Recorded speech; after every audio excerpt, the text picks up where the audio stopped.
नमस्कार, आप देख रहे हैं 4 PM। मैं हूं आपके साथ सिमरन। देश में इन दिनों आगामी लोकसभा चुनाव को लेकर के तैयारियां चल रही हैं। सभी पार्टियां जमकर के प्रचार भी कर रही हैं। चुनाव को नजदीक आता देख सभी पार्टियां सियासी मैदान में पूरे दमखम के साथ उतर चुकी हैं। भाजपा, कांग्रेस समेत अन्य राजनीतिक दल लगातार प्रचार कर रहे हैं। कांग्रेस भारत जोड़ो न्याय यात्रा के जरिए लोगों को साथ जोड़ रही है। न्याय यात्रा के जरिए हर तबके के लोग कांग्रेस के साथ जुड़ रहे हैं। वहीं सत्ताधारी पार्टी भाजपा राम मंदिर के जरिए वोटरों को साधने की फिराक में है। लगातार चुनावी जनसभाएं शुरू हो चुकी हैं। वहीं इस साल के बजट पर भी लोगों की नजरें बनी हुई थी। ऐसा माना जा रहा था कि इस बार का बजट आम आदमी के लिए हित में आएगा। ऐसा इसलिए भी था क्योंकि लोकसभा चुनाव सिर पर हैं। ऐसे में लोगों को इस बार के बजट का बेसब्री से इंतजार था। देश में फैली महंगाई, बेरोजगारी से निजात पाने के इंतजार में बैठी देश की जनता की कमर टूट चुकी है, जिसकी वजह है इस बार का बजट। कयास लगाए जा रहे थे कि इस बार के बजट से महंगाई की मार थोड़ी तो कम होगी, लेकिन ऐसा हुआ नहीं। आपको बता दें कि आज देश में बेरोजगारी चरम पर है। युवा पढ़ लिख कर भी घर बैठने को मजबूर है। देश में आज हर चीज प्राइवेट होती जा रही है। भाजपा देश में गरीबी दूर करने के नाम पर बस लोगों को बेवकूफ बनाने का काम कर रही है।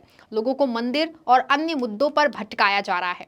भाजपा के नेताओं ने बस जुमलों का सहारा लिया है, ना कि देश को बचाने का काम किया है। आम आदमी आज गरीबी की मार झेल रहा है, लेकिन भाजपा सरकार चुप्पी साधे हुए बैठी है। अब ऐसा ही कुछ दिख रहा जब इस साल का अंतरिम बजट पेश हुआ। वित्त मंत्री निर्मला सीतारमण ने संसद में मोदी सरकार के दूसरे कार्यकाल का आखिरी बजट पेश कर दिया और अंतरिम बजट 2024 के लिए अपना बजट भाषण भी दिया। हालांकि वित्त मंत्री ने अपने शुरुआती भाषण में ही केंद्र सरकार के लक्ष्यों का उल्लेख करते हुए सबका साथ, सबका विकास, सबका विश्वास वाली मोदी सरकार की परिकल्पना की बात की। उन्होंने कहा कि पिछले 10 साल ट्रांसफॉर्मेशन के रहे और भारतीय इकोनॉमी काफी तेज गति से आगे बढ़ी है। केंद्रीय वित्त मंत्री निर्मला सीतारमण ने कहा कि हाल के दिनों में भारतीय अर्थव्यवस्था में काफी बदलाव देखने को मिला है। पीएम मोदी ने जब 2014 में सत्ता संभाली थी तब कई चुनौतियां थीं। जनता के हित में कई कार्यक्रम और योजनाएं बनाई गईं ताकि अर्थव्यवस्था को मजबूती मिले और लोगों को रोजगार मिल सके। सरकार का समावेशी विकास पर फोकस है और सभी श्रेणियों और जनता के सभी का विकास की बात की गई।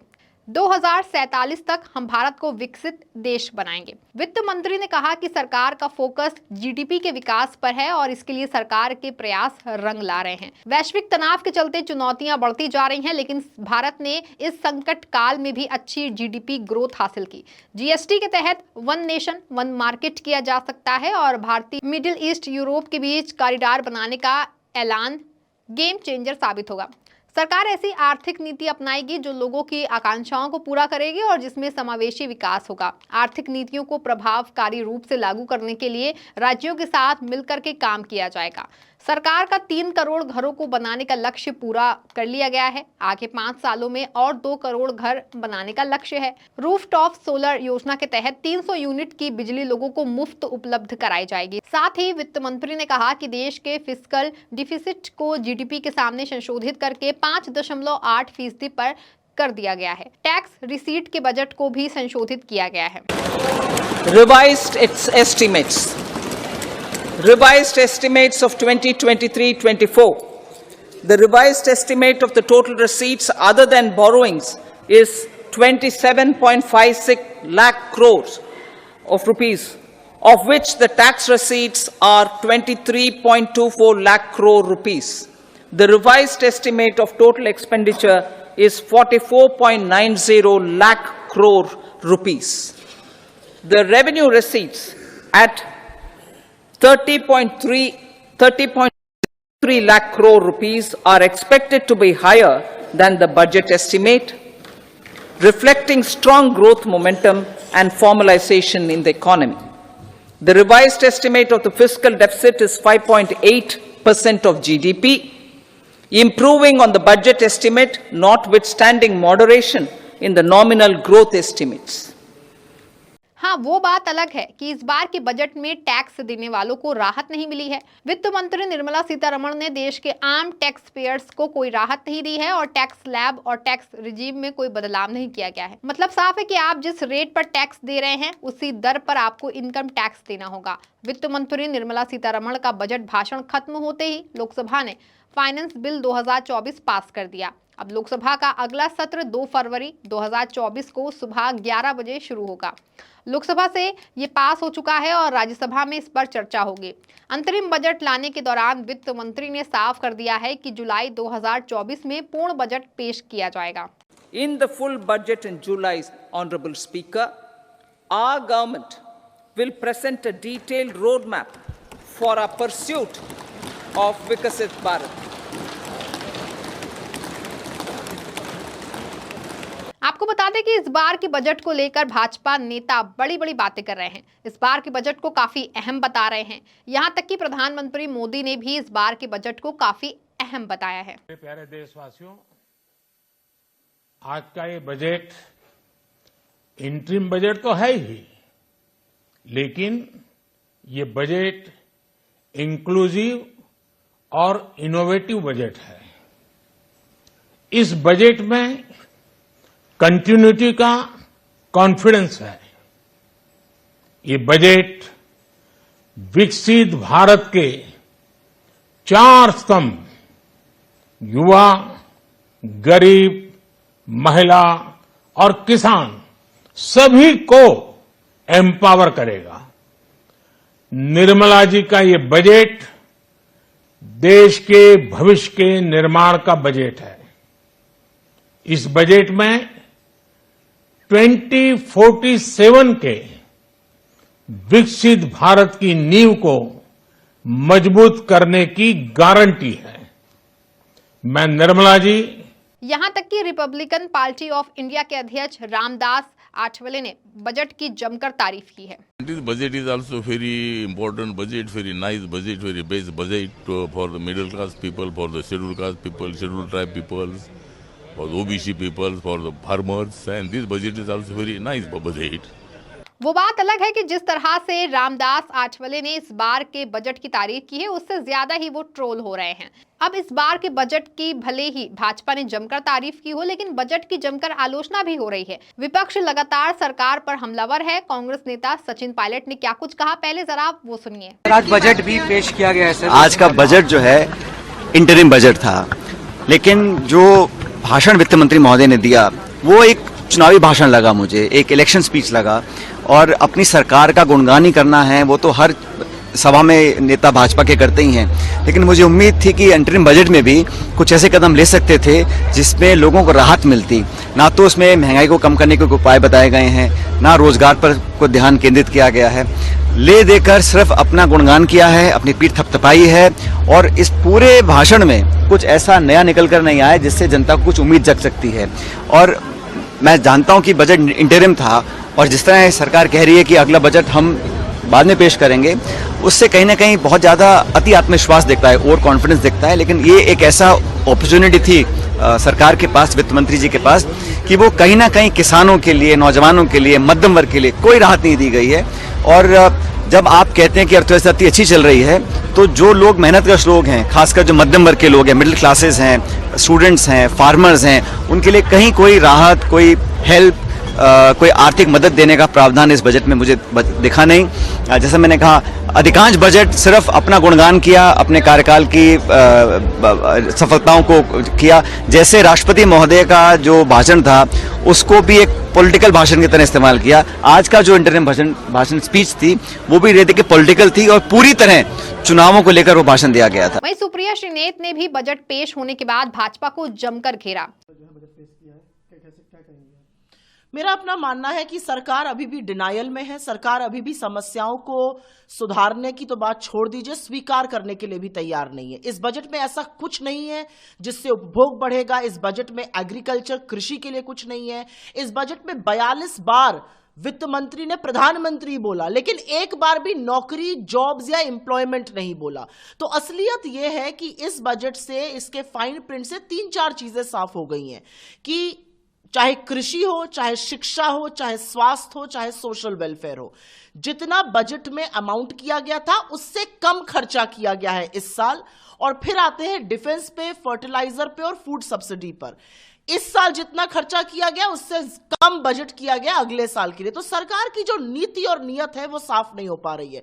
और रूरल सेक्टर में, कृषि में और ग्रामीण क्षेत्रों का जो दर्द है वो साफ बयां हो रहा है। सरकार ने 60,000 करोड़ रुपए आवंटित किए थे मनरेगा के लिए, खर्चा 86,000 करोड़ करने पड़ रहे हैं और उसके बाद भी सरकार मुगालते में है। मेरा अपना मानना है कि ना कृषि पर, ना रोजगार के सृजन पर और ना आम आदमी के लिए इस बजट में कुछ भी है। मैम, लेकिन निर्मला सीतारमण जी कह रही है कि ये 2047 में विकास करेगा भारत, इसके लिए बजट है ये। नहीं, ऐसे जुमले तो हम 10 साल से सुन रहे हैं। 2022 में 5 ट्रिलियन इकोनॉमी हो जानी थी, हर साल 2 करोड़ रोजगार बनने थे, हर सबके सिर पर छत हो जानी थी, ऐसे जुमले हम सुन रहे हैं। और निर्मला सीतारमण जी ने एक और जुमला आज बोला। निर्मला जी ने पार्लियामेंट के अंदर सपाट झूठ बोल के कहा इनकम 50% बढ़ गई है, बल्कि सरकार का अपना डेटा, जो सरकार का अपना डेटा आता है पीएलएफएस का, उसमें पूरी तरह से साफ है पीएलएफएस का कि 25% रियल इनकम घटी है। तो या तो निर्मला जी गलत बोल रही हैं या डेटा गलत बोल रहा है सरकार का। तो इस तरह के जुमले, इस तरह का झूठ 10 साल का पर्याय बन चुके हैं। एक बार फिर निराशा हाथ लगी है कि ना रोजगार के लिए, ना किसानों के लिए, ना गरीबों के लिए, महिलाओं के लिए भी कुछ नहीं किया गया। बिल्कुल, बड़ी बड़ी बातें हैं लखपति दीदी और इन सब चीजों की। असलियत यह है कि महिलाओं का सबसे बड़ा दुश्मन महंगाई होता है। असलियत यह है कि महंगाई के चलते एक औरत एक रोटी कम खाती है रात को कि उसके घर के बच्चे खा लें। उनके लिए क्या है इस बजट में? महिलाओं के रोजगार के लिए क्या है इस बजट में? असलियत यह है कि ना कृषि के लिए, ना रोजगार के लिए, ना युवाओं के लिए कोई बड़ा विजन ही नहीं है, कोई बड़ा बजट ही नहीं है। और ये 10 साल से जुमले हम सुन रहे हैं, उसमें एक और जुमला ऐड हो गया। जो नियत और नीति है वो सरकार के आंकड़े दिखा रहे हैं कि आप कृषि पर, आप स्वास्थ्य पर, आप शिक्षा पर, आप सोशल वेलफेयर पे पैसा काट रहे हैं, पैसा कम खर्च कर रहे हैं।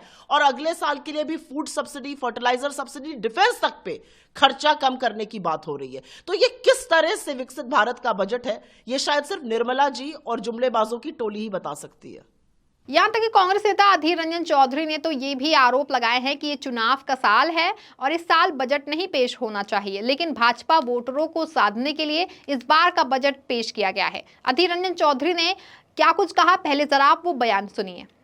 चुनाव की साल है, चुनाव के साल में फुल बजट नहीं पेश किया जाते हैं, लेकिन सबसे बड़े हमारे नियमों के मुताबिक इस बजट में कोई पॉलिसी के बारे में नहीं कहे जाते हैं, लेकिन ये सरकार पॉलिसी के बारे में बात करते हैं।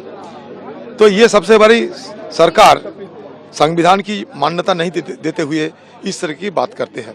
अभी चुनाव के समय आम लोगों को लुभाने के लिए सरकार तरह तरह की लोगों को कुछ मतलब लुभाने की तरीका निकाल रहे हैं। हमें देखना है कि कौन सा बजट है। बेरोजगारी से रोजगार मिलने का बजट ही है क्या? ये गरीबों की रोजाना खर्चा करने की ताकत बढ़ाने की बजट है ये क्या? हमारे देश आज विश्व में 111 नंबर सूचकांक पर आ गए भूखमरी की सूची पे, उसको निदान पाने के लिए कोई बजट है क्या? तो ये बजट से आम चुनाव जो होने वाला है इस साल, ये आम चुनाव में आम लोगों को लुभाने की बजट है और कुछ नहीं है। ऐसा नहीं है कि सिर्फ कांग्रेस पार्टी के नेताओं ने ही भाजपा पर हमला बोला है, बल्कि इंडिया गठबंधन में शामिल सभी पार्टियों के नेताओं ने भाजपा को लपेटे में लिया है। इसी मामले पर तीखा प्रहार करते हुए सपा प्रमुख अखिलेश यादव ने भी ट्वीट किया। अखिलेश यादव ने लिखा कि कोई भी बजट अगर विकास के लिए नहीं है और कोई भी विकास अगर जनता के लिए नहीं है तो वो व्यर्थ है। भाजपा सरकार ने जनविरोधी बजटों का एक दशक पूरा करके एक शर्मनाक रिकॉर्ड बनाया है, जो फिर कभी नहीं टूटेगा, क्योंकि अब सकारात्मक सरकार आने का समय हो गया है। साथ ही उन्होंने ये भी कहा कि ये भाजपा का विदाई बजट है। इस संदर्भ में आप आदमी पार्टी की महिला नेता और राज्यसभा सांसद स्वाति मालीवाल ने अंतरिम बजट पर भाजपा सरकार को घेरा। क्या कुछ कहा, पहले जरा आप सुनिए। मेरे हिसाब से इस साल भी बहुत ही ज्यादा निराशापूर्वक ये बजट रहा है। देश में महंगाई और बेरोजगारी चरम सीमा पे है, पर इस बजट में कुछ भी नहीं बताया गया कि सरकार क्या कदम उठाएगी जिससे कि महंगाई और बेरोजगारी से लड़ा जा सके। जेंडर बजट हर साल 5% के अराउंड होता है। हम महिलाएं देश में 50% हैं, फिर भी जेंडर बजट सिर्फ 5% के अराउंड होता है। आज महिलाएं वर्क फोर्स में सिर्फ 23% हैं। सिर्फ सिर्फ 10% स्टार्टअप्स महिलाएं ओन कर रही हैं, सिर्फ 20% एमएसएमईज महिलाएं ओन करती हैं। तो बजट में क्यों नहीं इस बारे में बात करी गई कि किस तरीके से महिलाओं को वर्क फोर्स में ज्यादा पार्टिसिपेशन करने का मौका दिया जाएगा। हम ये देखते हैं कि महिला सुरक्षा पे वही घिसी-पिटी स्कीमें बार बार आ जाती हैं, बेटी बचाओ बेटी पढ़ाओ। अरे सिर्फ नारेबाजी से थोड़ी ना बेटियां बचेंगी, बेटियां पढ़ेंगी।